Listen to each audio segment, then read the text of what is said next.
What's up, guys? It's Rudy. Man, I gotta talk about Jesse Lee Peters' Sunday service. I just got through listening to it. It was intense, only because he called out his congregation, he called out his little group so hard. And he made everybody uncomfortable, and it was amazing. I loved it. I loved every second of it. He basically asked everybody in his group that if, in his audience, if they knew they were evil. And just to talk about myself first, really quick. I knew I was evil the moment I realized that I had my mother's spirit within me. And that when I lost my father, it couldn't really be helped because I was raised by her. So I had all of her ideologies, her personality, her spirit. Once I realized that about myself, I realized that I wasn't any good for hating her the way I did. And that's when I realized I had to forgive her and approach her and all of that good stuff. I've talked about it before already. I don't think I need to get into it. But once I realized I was possessed by a spirit that I wasn't in control of, the spirit of somebody else entirely, and that's what was controlling me throughout my whole life. And that's when I realized that I wasn't any good. I had no good in me, and that I was evil. And once I approached her, once I confronted her and forgave her and apologized for hating her, all of that was gone. And it's crazy that Jesse also mentioned that he also talked about the rapture, which him and I are on the same page in that regard. I think the stereotypical idea of what the rapture isn't really a thing, because when Jesus came and died, it was already done. It's not going to come again. There's no second coming. So all the dumb little Christians that go around thinking there's going to be another rapture, they're just waiting around for the rapture and wasting their time and wasting their energy. And like I already said, it's a waste of time. But he conceptualized this another way. And what he said, once you forgive, it's like you're being raptured. And yeah, that's it. He nailed it. Like, I never thought of it that way. I love it. Because the moment I forgave, it's like I left my body for like a fraction of a second, like a millisecond. And that's all it took. And once I got off, like I've said many times, I got off the phone with her. And it was like something left my body. And I didn't know what it was. And but I realized in that moment that was absolutely necessary, and that her spirit was just controlling me my entire life, and I didn't realize it until that point, until that very moment when the quote-unquote rapture happened. So that was just amazing to me, and Jesse went out his congregation today and made everybody uncomfortable. It was so good. I loved it. Like, he's never gone after his group like that before. And it was so funny because he made so many people uncomfortable. He made so many people second guess themselves. I was like, yeah, this is what they need. They need this. They need to be examining themselves in this way. They need to realize that no man is good. Nobody is good. Everybody's evil. Everybody has wicked intentions in the background going on behind the curtain. With every decision they make in their life, every decision I made in my life, I've had agendas and biases in the background, like the machine code running in the background, and you just can't help it. Like when you're pathologized by your parents, when you're traumatized by your teachers, when you're traumatized by all the adults in your life, you can't help but take on these new spirits. And these are the things that control you as you grow up. And that's evil. Teaching ideologies, these wicked teachers teaching all these crooked ideologies to their students. Because they're the adults in their lives, and these little kids don't know better. They're looking for, like the little kids are looking up to the adults for guidance in their life, because they're, the best way I can put it is happy-go-lucky. They're running around, bumping their heads, exploring the world, touching everything, pulling on everything. wanting to know how everything works, and you have these twisted teachers who tell them to sit down and shut up. We're going to teach you this propaganda. It's not even about reading and math anymore. It's about teaching you these ideas, these ideologies, so you'll grow up and be twisted as I am. You know, I'm a teacher talking to a little kid. And it's just that's where the evil stems from. And that's what's controlling everybody.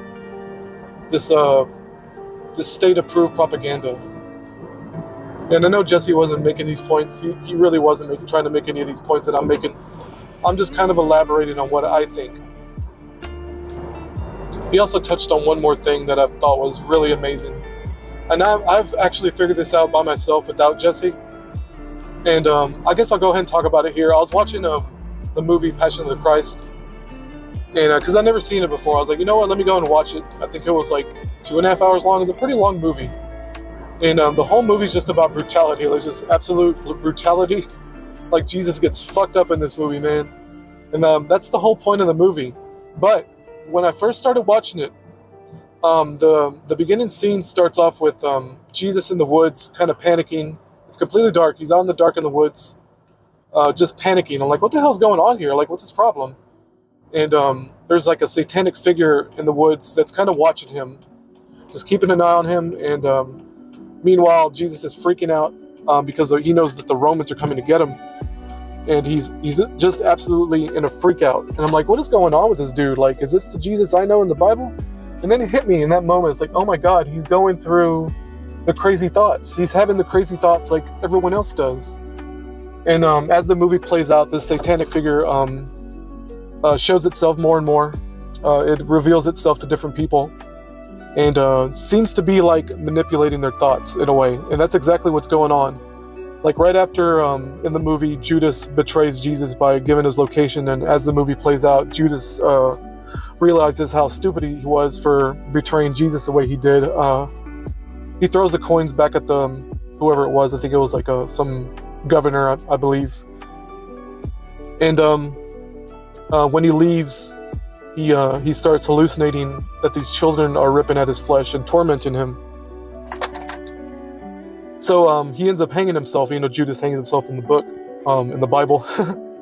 and that satanic figure was like in the background watching him as he did it. And I was like, oh my God, there it is, the suicidal thoughts. Like Judas went through the crazy thoughts as well. And that's when it really hit me, thinking back on this scene with Jesus at the very beginning. It's like, oh my God, Jesus was going through the crazy thoughts. He's just a person. Like I've always said in my videos, he's just a man. He was just a man in a body who was the closest man we've ever come to being perfect. And Jesse didn't say those exact words, but he pointed that out to his little congregation as well. He's like, did you know, he basically said, what if I told you that Jesus was evil? And everyone was like, you know, humming and hawing, like, what do you mean by that? And you know, Jesse revealed it to be like he's just in a body. And one of the women in his group figured it out as well. It's like, well, Jesus was in a fleshly body, so it makes sense that he would be going through the evil as well. I was like, yeah, there you go, you nailed it. And it's like, but they didn't. I don't think they elaborated. It's like 30 minutes left for me to listen to, but I don't think they're going to elaborate too much on the evil thoughts that Jesus had. He was just like us, going through these crazy thoughts. And man, that movie was crazy. I'll talk about the movie for a minute. And I watched it together with my wife. And I was just watching it. I had no, how do I put it? It's hard to really put it into words, but I didn't cry. I didn't get super emotional, but I was just watching it, thinking to myself, as the Romans were torturing him and everybody's just watching and cheering him on, you know, he's carrying the cross through the crowd and they're all throwing fruit at him, throwing shoes at him and all that. And I'm just like a totally innocent man, right? Just getting tortured for no reason at all. Just for speaking the truth and trying to wake people up. And that's what you're going to witness in your life when you try to wake people up. That's going to happen to you. And to me, that was the big takeaway for me personally. That's the takeaway I took. You don't have to adopt that perspective. But as I'm watching it, I'm thinking to myself, yeah, this is the way people act. This is normal. You know, not normal, but this is abnormal. But the way the people are reacting to this situation is normal. Because that's just the way people are. they're sheep. They're the Napoleon sheep. They just go along with the crowd. They repeat the catchphrases, and they're just the sheep of. There's just a lot of sheep in the world right now. And Jesus being tortured for this long, and by this many people just cheering it on, was like, yeah, that's it. Like, this doesn't shock me. What is shocking about this, other than the gore and the blood and all that? Like, that's awful. That's I'm actually really glad they depicted it this way, because there's people that needed to see it. But I remember my wife and I were watching it. Like, I think she caught maybe the last 40 minutes of it. She sat down with me after a while, and she was in tears, like completely in tears. And I get it. Like, women are a little more emotional, and I'm not taking that. I'm not trying to take away anything from her by saying that. That's just the way women are. And men, I guess the best word to describe it would be stoic. It's a call to action. Men are very action oriented, so it's not in men's best interest to be emotional right away. The emotion can come later. The crying can come later.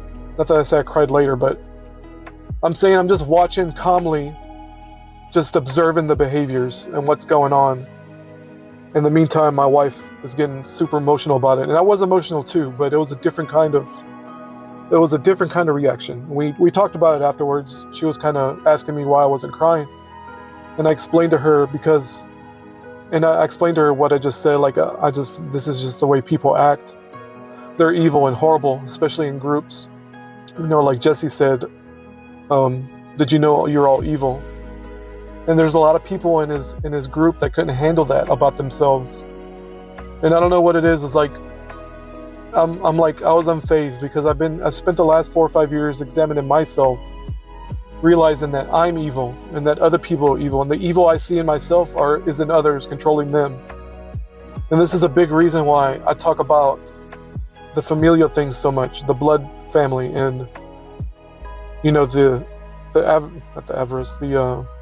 the enmity between mothers and their children, and fathers and their children, and the enmity between mothers and fathers, and husbands and wives. It's like, I like to talk about reality stuff, and this is reality stuff. There's nothing more important than what's going on. I don't really give a shit. I could stop talking about the Matrix stuff at the drop of a hat, because this is the more prevalent aspect of what's going on in this illusion, in this fake reality that we're living in. This is the most important thing. And there's so many, oh my God, there's just so many truthers out there that are focused on this dumb material place. It's just crazy. Like, it blows my mind that I'm pretty much the only person talking about this stuff. And nobody really takes it seriously, and that's fine. I'd rather my subscriber count stay at 100, or stay at 50, or stay at 20. If I can reach one person out of the 140 or so people that are subscribed to me right now, if I can reach that one person, it's all worth it. Like, it really, really is. Anyway, I think that's all I have to say. I didn't expect to go on this long. I really wanted this to be like a 5-minute video. Anyway, y'all have a great morning. Goodbye.